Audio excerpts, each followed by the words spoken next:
Minor definition, minor in a sentence, minor pronunciation, minor meaning. Welcome to another research paper word. American pronunciation of minor. Minor. Minor. Minor. Minor as an adjective means of lesser importance or of smaller size or smaller contribution.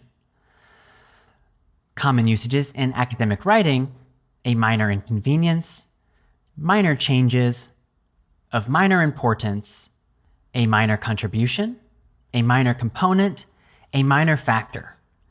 Example sentences: minor adjective. The original prototype worked so well that only minor changes needed to be made before mass production. Example sentence number 2. Agriculture has a minor contribution to the total GDP of many countries. Example sentence number 3. Your health is generally good, but you do have a few minor problems. Please write a sentence using minor in the comments section. I will read it and reply. Now you know the pronunciation of minor, the meaning of minor, and minor example sentences.